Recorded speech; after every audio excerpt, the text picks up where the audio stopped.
Alright, what's up guys? My name is Zach, and today I am in the 2002 Lincoln Continental Concept. Up front is a 6.0 liter V12, and down below is a 6-speed automatic transmission. Now, I am super excited to be in this 2002 Lincoln Concept car because it's a concept car. I've reviewed the Firepower concept car and now this. Now, unfortunately, I can't show you how it drives or runs because it currently doesn't move and it is inside a museum. So I pride myself on driving every car I review, but I make an exception for concept cars because 9 out of 10 times they either never ran or don't currently run. So today we're going to be taking a look at the 02 Continental and all that it could have been. But if you'd like to submit your own vehicle and have it reviewed here on the channel, you can head on over to my website, zackpradel.com/submit. It's a quick and easy submission form. It takes under a minute to fill out, and I come out to you. And if you'd like to see all my videos weeks or sometimes months in advance, you can head on over to my Patreon for only $5 a month. But let's get back to that V12 under the hood. Well, that's actually an Aston Martin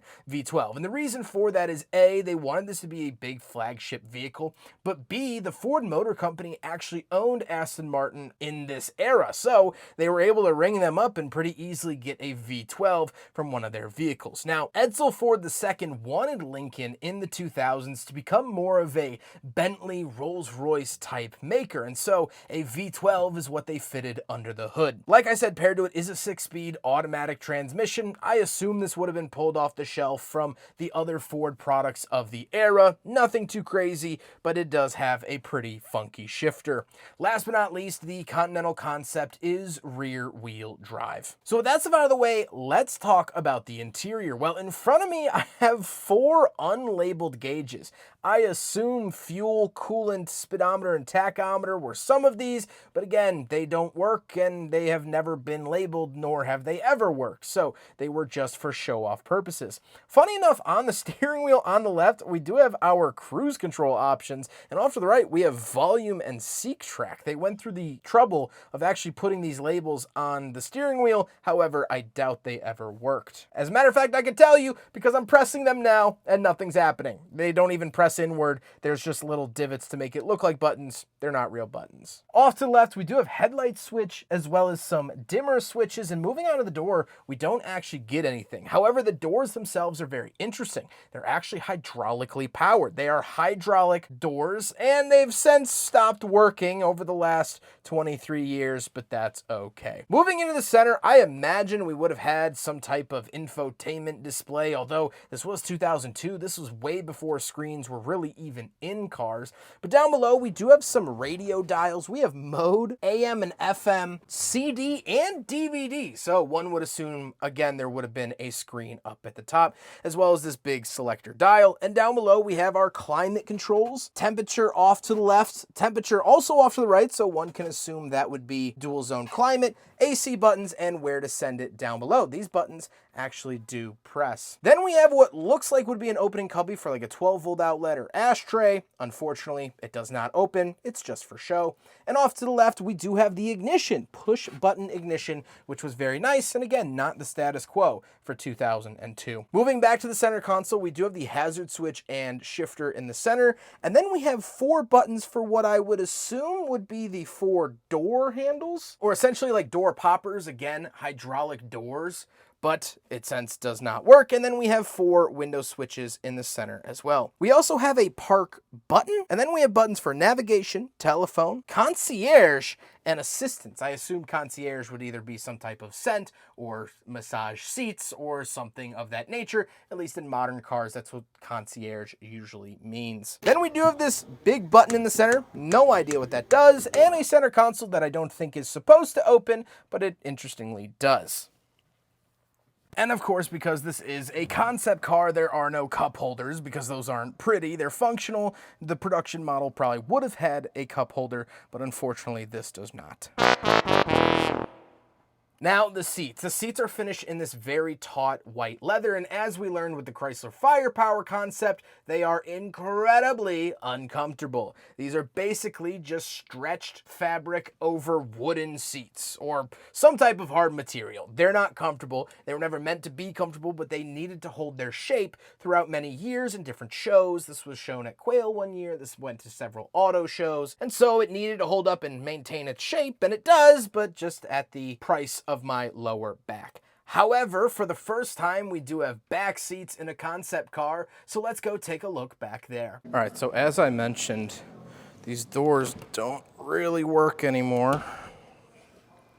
So we've got to kind of open, oh, okay, I guess this hydraulic has been removed. Again, oh, this flips up. Well, that's kind of nice. I don't know, this is supposed to be a DVD player, but it flips up.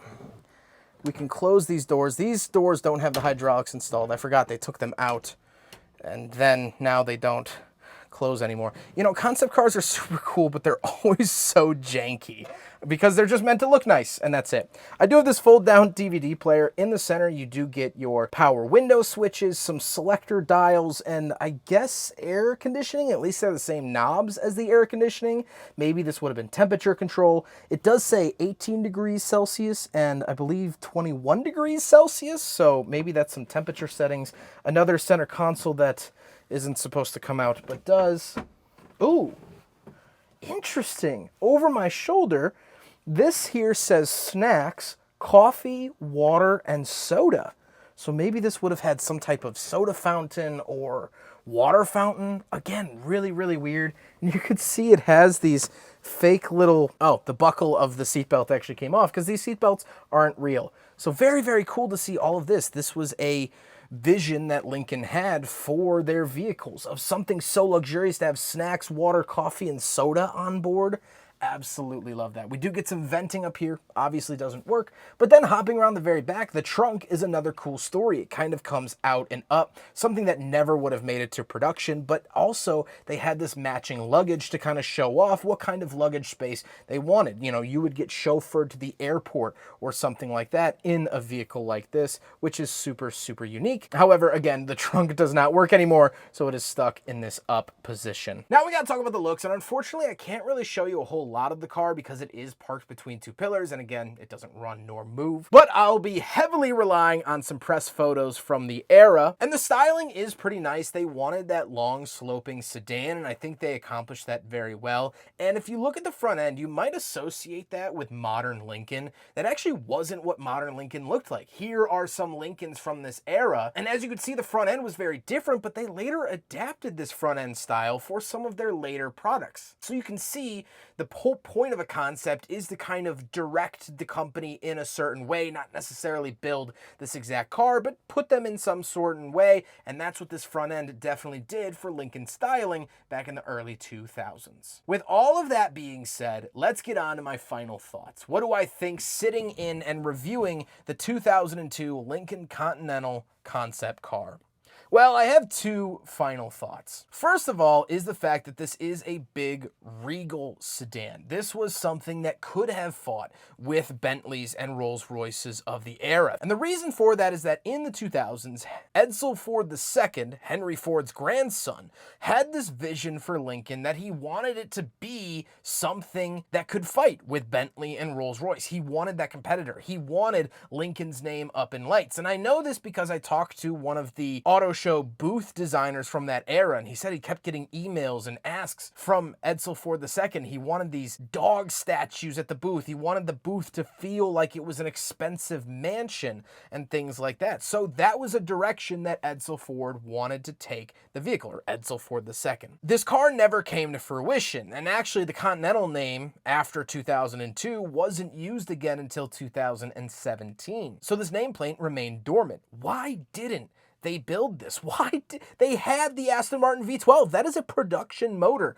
underneath the hood. Sure, they could have tweaked the bumpers, they could have changed the interior, actually added real buttons, and maybe labeled the gauges, and it would have been a really good car. Well, there's one main reason that they didn't build it: SUVs. In this era, the big long car was starting to fade away, and although this concept was cool and interesting, it wasn't really what the market was asking for. What the market was asking for was the Navigator, or Navigator-like products. They later spun off and built the Aviator, another very well-selling, luxurious SUV. They started building more and more SUVs and abandoned the car concept, this exact vehicle. You can tell that this wasn't really the right direction. As cool as this vehicle is, as amazing as it is, as wonderful as the V12 is, it just wasn't the direction that Lincoln wanted to go in. And so at the end of the day, unfortunately, that's what they ended up doing. If you want to know what killed the Continental concept, it was the Navigator. I hope you guys enjoyed the video. Huge thank you to the Claremont Collection as well as Mecum Auctions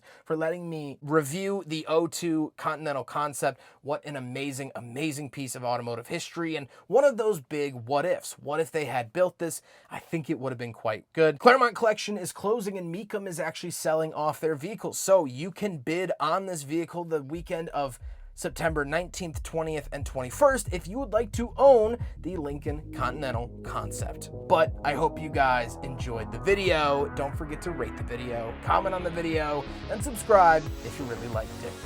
Take care, guys.